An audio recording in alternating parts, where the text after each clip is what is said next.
बिस्मिल्लाहिर्रहमानिर्रहीम। अस्सलाम वालेकुम नाज़रीन, पाक दीन इस्लाम में आपको खुशामदीद कहा जाता है और आज मैं आपके साथ अल्लाह की मदद का अजीब वाक़या बयान करने वाली हूँ। ये वाक़या ईमान अफरोज़ होने के साथ साथ सबक आमूज़ भी है, लिहाजा वीडियो को स्किप किए बगैर मुकम्मल देखिएगा ताकि इस वाक़या का मकसद आप लोगों तक आसानी से पहुँच सके।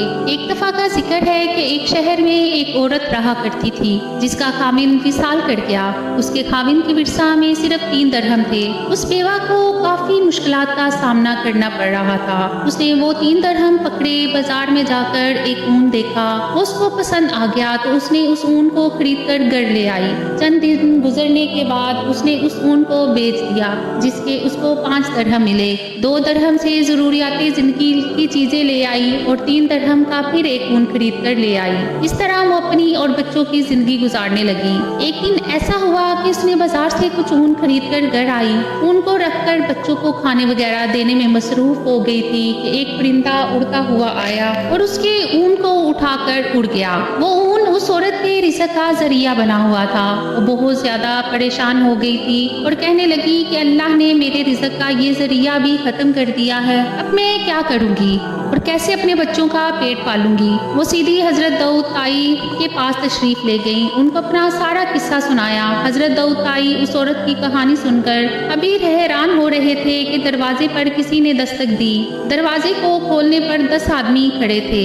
आपने उन आदमियों से पूछा क्या मसला है। आपको उन्होंने बताया कि हम समुंदर में सफर कर रहे थे कि अचानक हमारी कश्ती में छोटा सा सुराख हो गया और कश्ती में पानी भरने लगे। हमें अपनी मौत यकीनी हो गई थी। हम सब ने मिलकर अल्लाह ताला से दुआ की कि अल्लाह हमको इस मुश्किल से निकाल दे।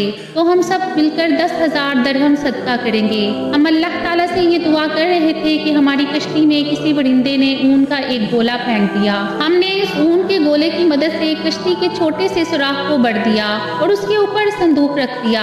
अल्लाह अल्लाह कर यहाँ पहुँचते ही हमने किसी बुजुर्ग की तलाश शुरू कर दी ताकि उनके जरिए से हम अपना सदका किसी मुस्तहक तक पहुँचा सके। हमको यहाँ किसी के बारे में इल्म ना था कि हमने किसी से एक बुजुर्ग आदमी का नाम दरियाफ्त किया तो उन्होंने आपका नाम हमको बताया है, इसलिए हम सब आपके पास आ गए हैं। ये ले 10,000 दरहम और जिसको आप उनका मुस्तहिक समझे उसे ये रकम अता कर दें। हजरत दाऊद ताई इन लोगों की बातें सुनकर बहुत हैरान हुए और साथ ही साथ बहुत खुश भी हुए। हजरत दाऊद ताई ने 10,000 दरहम पकड़े और पास ही बैठी उस औरत को दे दिए और उससे कहने लगी कि देखो अब बताओ हमारा रब रहम दिल है या जालिम है। बेवा खतून दाऊद ताई के चेहरे की तरफ देखती रही और रो रो कर अपने रब्बे कायनात का शुक्र अदा करने लगी। हमको चाहिए कि अल्लाह ताला की ज़ात पर भरोसा करें और उसकी ज़ात पर यकीन रखें। वो हर किसी को उसकी ताकत से ज़्यादा आजमाता नहीं। हजरत दाऊद ताई अपने वक्त के बड़े अल्लाह के प्यारे बंदे थे। आपको आपके रहम दिली की वजह से लोग याद करते थे। आप अल्लाह ताला के बड़े वली और खुदा तर्स इंसान गुजरे हैं। 20 साल तक आप इमाम आज़म की खिदमत में सिर्फ करके इल्म से फैज़ याब होते रहे। आप इमाम साहिब के सब गिरदों में से बड़ा दर्जा हासिल करने वाले आदमी थे। जब हजरत इमाम और हजरत इमाम यूसुफ का किसी मसला को लेकर इख्तिलाफ पैदा हो जाता तो आप उससे उस मसला का हल दरियाफ्त कर लिया जाता था। आपका शजरा नसब आतम ताई से जा मिलता है। आप 21 सफर 47 हिजरी को मुल्क शाम में पैदा हुए। आपने ज्यादा जिंदगी कोफा में बसर की। कहा जाता है जिस माशरे में आपने परवरिश पाई है उसके 16 दिन थे। सहाबा इकराम रज़ी ताला अन्हुम से इल्म हासिल करने वाले खूब इल्म से माला माल हो रहे थे। वहाँ से ख्वाजा दाऊद ताई को इल्म हासिल करने का बहुत अच्छा मौका मिल गया। हर शहर में इल्मे नबूया का चर्चा हो रहा था।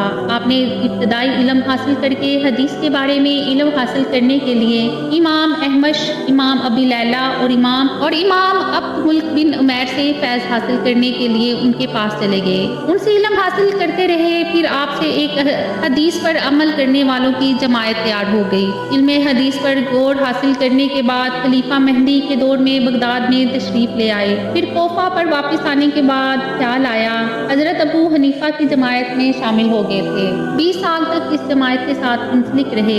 इल्मे फिक्का पर अबूर हासिल किया। आप ख्वाजा हबीब राई के पास आए। यहाँ उनके हाथ पर बैत कर ली।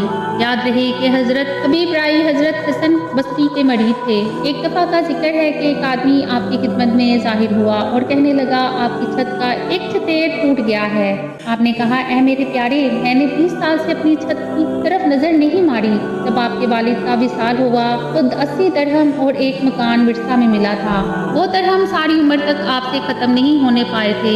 आप उस मकान की एक कमरे में बैठ जाया करते थे। जब वो गिर गया तो दूसरे में बैठ जाया करते थे। जब वो भी गिर गया तो तीसरे दर्जा में बैठकर जिंदगी बसर करने लग गए। कहा जाता है कि एक दाऊद की नौकरानी ने कहा, आपके लिए गोश्त का अच्छा सा सालन ना बना लूं? हजरत दाऊद ताई ने जवाब दिया, जी तो मेरा भी यही करता है। उस नौकरानी ने गोश्त बहुत मजेदार तैयार करके आपके सामने पेश किया। तो आप फरमाने लगे, फला आदमी के बच्चे कहाँ हैं? नौकरानी ने जवाब दिया, ये आका यही पर ही हैं। तो आपने फरमाया, ये गोश्त उन बच्चों को दे दो। नौकरानी ने कहा, आप भी इस गोश्त से कुछ खा लीजिएगा। आपने फरमाया कि ये गोश्त खाकर भी गंदगी बनकर कूड़े में ही जाना है। अगर मैं ये खाना यतीम को खिला दूंगा तो ये अल्लाह ताला की बारगाह में मकबूल हो जाएगा। सारा सालन यतीम बच्चों को भिजवा दिया और खुद आमे ममूल की खुराक खा ली।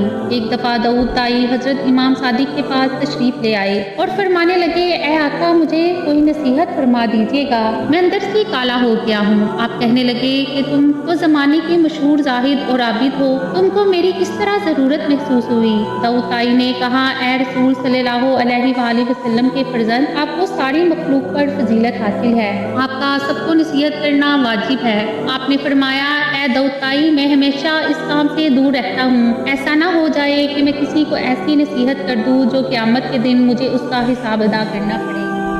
ये बात सुनकर दाऊद ताई रोते हुए फरमाने लगे, ए मुर्शिद, अगर आप ही अपने आप को इस काबिल नहीं समझे तो मैं किस बात की मूली हूँ? मैं जाहिद आबिद होने पर किस तरह भरोसा कर सकता हूँ कि मैं अल्लाह ताला का नेक आदमी हूँ। दुआ करती हूँ कि अल्लाह ताला हमें अपने नेक बंदों में शामिल करे। उम्मीद है आज का वाक़या आपको पसंद आया होगा। मज़ीद अच्छे वाक़यात के लिए मेरे चैनल को सब्सक्राइब करें, वीडियो को लाइक करें। अल्लाह नेक के बहान।